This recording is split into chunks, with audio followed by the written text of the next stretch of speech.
Primero, ¿qué son los traumas? Vamos a abarcar la parte de la cuestión de los traumas como lo que queda, como la reacción emocional que queda en base a una situación en particular, cuando en una situación espejo o similar sufrimos algún cierto tipo de shock emocional. Traduzco. Traduzco o lo simplifico. Cuando nosotros experimentamos algún suceso choqueante emocionalmente, o sea, estoy hablando desde algo, desde que puede ser desde la muerte de una persona, que experimentemos de niños, porque eso puede ser algo muy choqueante. Un abandono también para un niño es algo muy choqueante. Ser rechazado por un niño también es algo muy choqueante emocionalmente. O sea, cuando somos chicos, las barreras mentales que nosotros tenemos para interpretar los filtros mentales son más débiles, o sea, son más finos. Entonces, cualquier tipo de emoción, de enojo, de ira, el niño lo experimenta mucho más. No tiene tanto control sobre el mundo emocional que luego se puede llegar a desarrollar, ni los recursos mentales tampoco para poder adaptarse a esa situación. Entonces, un suceso que un adulto podría experimentar como algo un poco menor, también por la experiencia, un niño lo experimenta, pero amplificado. Entonces, lo que puede ser ya de por sí un abandono, un rechazo, o simplemente que un niño le griten en la cara con mucha fuerza, o ver ese niño, situaciones choqueantes emocionalmente para ese ambiente, como ver a la madre sufriendo violencia, por ejemplo, o a la madre llorando, ya es un shock emocional. Y eso nos deja una respuesta en base a esa situación en particular. Eso es el trauma emocional.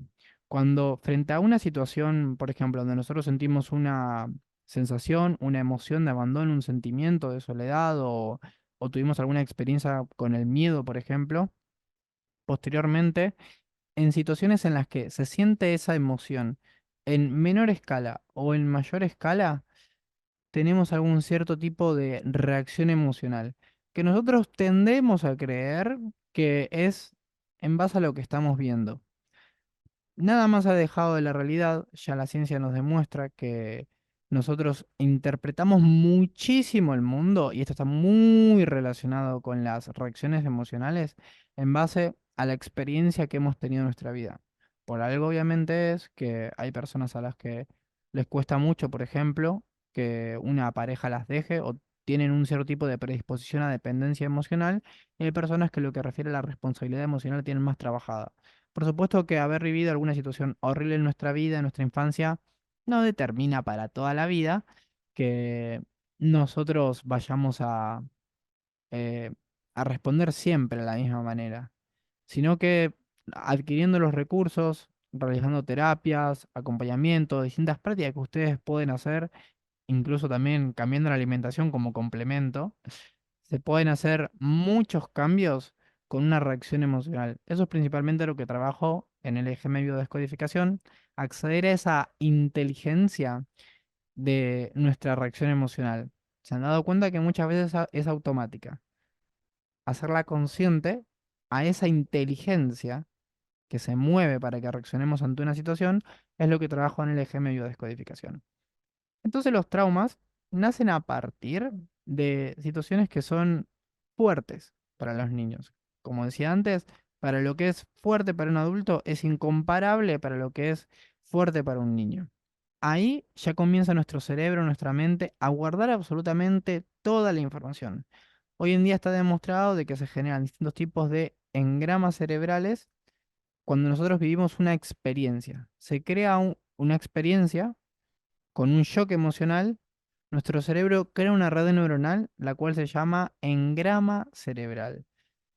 Es muy fácil, por ejemplo, que nosotros sepamos de que si yo choque con manejando, por ejemplo, contra un auto rojo, de que cada vez que veo un auto rojo es como que me pongo un poco nervioso. Pero es menos conocido lo que sucede a nivel neurológico. Y lo que sucede a nivel neurológico es que se forman nuevas redes neuronales que ya se activan. Es como auto rojo y ya es como que uno se pone bastante, bastante nervioso. Todo esto también está asociado a lo que tiene que ver con el ADN. Y vamos a comenzar por esta parte, por lo que es la herencia epigenética, los traumas heredados, cómo está relacionado el periodo de gestación y los primeros años de aprendizaje por repetición.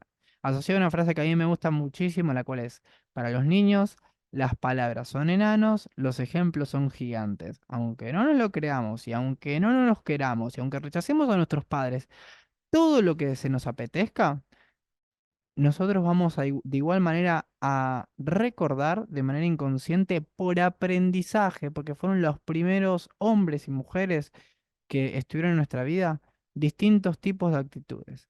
Ahí aprendimos lo primero que nos gustaba, lo primero que nos gustaba y lo primero que es correcto y lo primero que es natural. Sobre todo eso, lo primero que es natural, lo primero que es cotidiano. Así sea.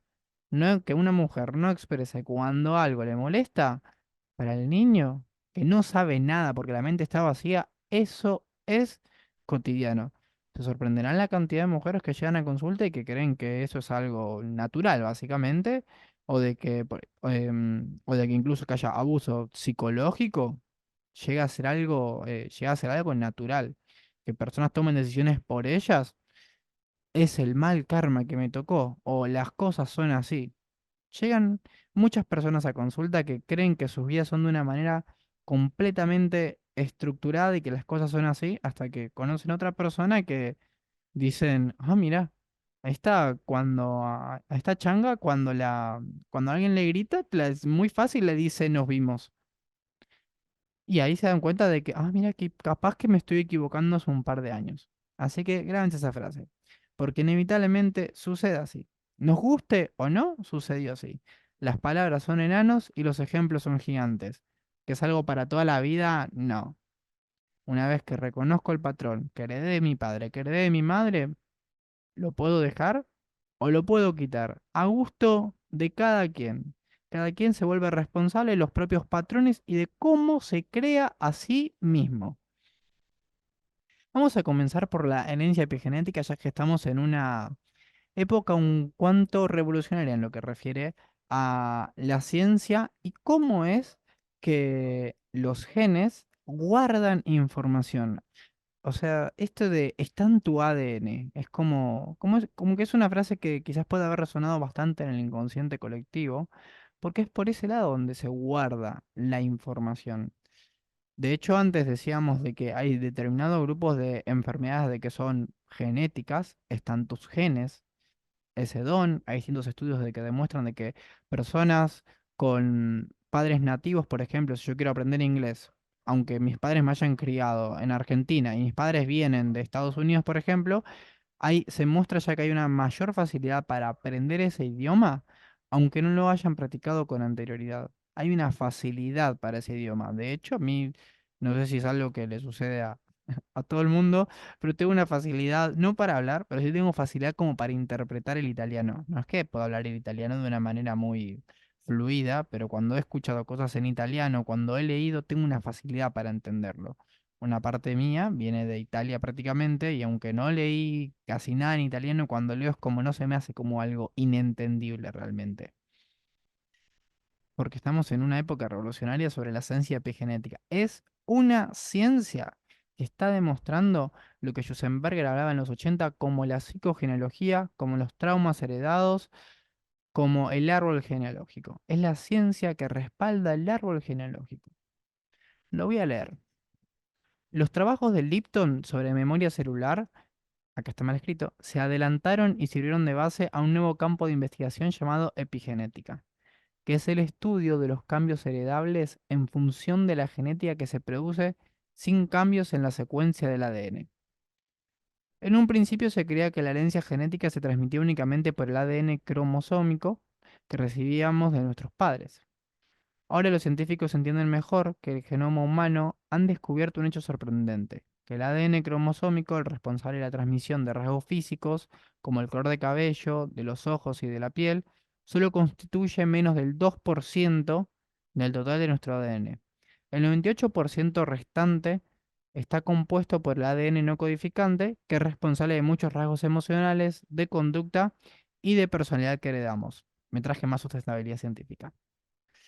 Porque esto se hizo un estudio, por ejemplo, en lo que fue la hambruna holandesa del 44 y el 45. La hambruna puede producir cambios a nivel epigenético que afectan la salud de los individuos. un estudio sobre la hambruna holandesa del 44 encontró que las mujeres expuestas a la hambruna tuvieron hijos que fueron más susceptibles a contraer enfermedades cardiovasculares, diabetes tipo 2, obesidad, bueno, y otros problemas de salud. Además, ha descubierto que los bebés gestados durante la hambruna tienen menor nivel de metilación en un gen implicado en el metabolismo de la insulina en comparación con sus hermanos que no fueron gestados en un periodo de hambruna.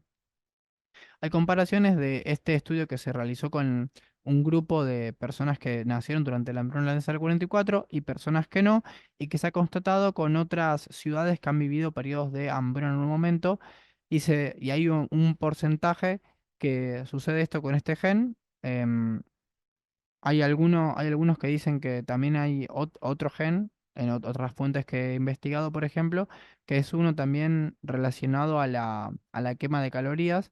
Entonces tiende a haber personas que nacieron durante la hambruna holandesa y que su cuerpo tiene mayor predisposición a almacenar calorías, a no quemarlas, obviamente, como si fuera hubiera una hambruna. O sea que el cambio también es epigenético. Y también, bueno, es este libro con el que respaldo mucha de la información.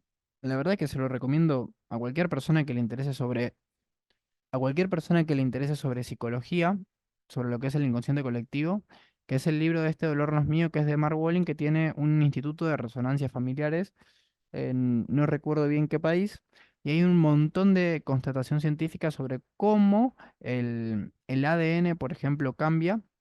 Hay marcas epigenéticas cuando nuestros padres han vivido algún tipo de trauma. Esto también, por ejemplo, se hizo un estudio en ratones en los que se los traumaba el experimento de los ratones y la flor del cerezo. Es uno que nombro muchísimo, pero es el que deja más claro absolutamente todo, gracias a los benditos ratones, en los que se trauma a los ratones haciéndolos oler el aroma de la flor del cerezo y les inyectan una dosis de miedo con una descarga eléctrica. Y cruzan esos ratones macho con ratones hembra, y las crías de esos ratones, un ratón macho traumado con la flor del cerezo y una hembra que no, experimentan miedo a la flor del cerezo, aunque no habían sido traumados previamente. Gracias a los experimentos con ratones y distintos experimentos con humanos, podemos constatar de que los traumas que han vivido nuestros antepasados los podemos llegar a experimentar nosotros, porque es la forma en la que tiene nuestro cuerpo, nuestros antepasados y la forma en la que ha evolucionado este cuerpo humano. Más allá de que nosotros podamos llegar a creer de que este cuerpo puede llegar a tener 1000 errores, nada más alejado de la realidad, y qué gran egocentría humana creer que este cuerpo, la, una de las mejores ingenierías químicas que existen en este universo, donde hay millones de células, aunque no me crean, millones de células trabajando coordinadamente entre el cerebro, en el cuerpo, la digestión, el corazón, para que este cuerpo pueda sobrevivir y que este alma pueda evolucionar. Millones de células haciendo ese trabajo. Díganme si eso no es una hermosa creación de la naturaleza que nace a partir de la unión de dos células también. O sea, nada más mágico todavía. Solamente dos células crearon este cuerpo donde millones de células están trabajando coordinadamente. Y nosotros los humanos podemos llegar a creer que el cuerpo humano tiene fallas en 200 años de estudios científicos. Pues claramente que no, nuestro cuerpo no es que las marcas epigenéticas y los traumas heredados no tienen ninguna función, tiene una función básica, básica, básica, que es la de la supervivencia. Este cuerpo se adapta, hereda los traumas de sus antepasados para que ustedes puedan sobrevivir. Si para mi antepasado fue muy traumático que una persona en el trabajo haya hablado mal de, no sé, por ejemplo, de mi madre, y eso representó que mi madre haya perdido el trabajo, puede ser que yo tenga una predisposición a estar atento a ver em, a ver cómo las demás personas hablan de mí. O si mi madre, por ejemplo, se crió en un entorno en el que tenía que proteger a su madre, puede ser que, aunque yo no lo haya vivido y aunque mi madre ahora tenga una pareja que es amable, por ejemplo, con ella, puede ser que yo esté como pendiente a ver qué es lo que están hablando, porque si la pareja de mi madre sube un poco el tono, es como que ya me pongo un poco ansiosa. supervivencia básica de nosotros, de nuestros seres más queridos. Es para eso que el cuerpo em, genera estas marcas epigenéticas que modifican la percepción de las personas. Es una manera holística, integral de ver cómo la percepción, la psicología de las personas está relacionada a sus genes, básicamente. Que según el biólogo Bruce Lipton, los genes son como los planos que construyen el cuerpo. Y también tenemos otra parte interesante que es lo que nosotros estudiamos en biodescodificación como lo que se llama el proyecto sentido, que es la gestación. Quienes sean madres lo van a tener muchísimo más clara que yo, pero he hablado con madres de que experimentan una conexión emocional con su hijo, y también obviamente que hay estudios que lo constatan, en el que si ustedes se ponen, quienes han sido madres, que han experimentado que capaz que se ponen tristes, si tuvieron esa sutileza de observarlo, como que el hijo somatizaba esa experiencia quizás llorando. Si ustedes estaban preocupadas, estaban preocupadas y tenían a su hijo cerca, quizás su hijo lloraba, por ejemplo. Se ponían nerviosas y ya empezaba a patalear, o por ejemplo, incluso si han experimentado también, por ejemplo, al estar embarazadas, si han tenido alguna situación en la que se ponen nerviosas, también pueden experimentar que el hijo se mueve adentro de ustedes. Es porque claramente parece ser ustedes, ustedes y sus hijos eran uno. O sea, no estoy hablando de nada loco. Eran un mismo cuerpo que se alimentaba a través de la misma boca y todo ese sistema hermosamente preparado para gestar una vida. Eran un solo cuerpo. Dos cuerpos eran uno, literalmente. Entonces, obviamente, si hay un sistema em, fisiológico conectado, también estamos hablando de que hay un sistema emocional conectado. Además, claramente de que es algo que se puede ver a simple vista prácticamente. ¿Creen que esos dolores que sus madres pueden haber vivido mientras las estaban gestando ustedes no influencia en la percepción en la vida que ustedes tengan? Por supuesto que influencia muchísimo. Distintas instituciones de psicología, universidades ya demuestran de que los primeros años de vida son fundamentales para la personalidad de cada individuo. No se imaginan lo que es todavía la gestación y de lo que son todavía los primeros 2 o 3 años de vida que nosotros le llamamos en biodescodificación el proyecto sentido, porque se forman nuestros primeros engramas cerebrales, nuestras primeras interpretaciones, nuestras primeras enseñanzas. Ahí aprendemos, por ejemplo, cómo a través de la sensación de ser uno con la madre, el niño percibe de que su madre recibe ira, por ejemplo, que se pone nerviosa y ve cómo reacciona la madre. Y eso se aprende. Se aprende por una cuestión de conexión emocional. Y luego, obviamente, que eso sigue sucediendo mientras el niño se va criando y van sucediendo los años. Y uno ve, por ejemplo, bueno, quizás a mi madre, cuando le faltaban el respeto, nos vimos, termina el trabajo, renuncio, esta relación se terminó. Ah, que me faltas el respeto, mira, tenés tus maletas ahí afuera. Y así se aprende muchísimo.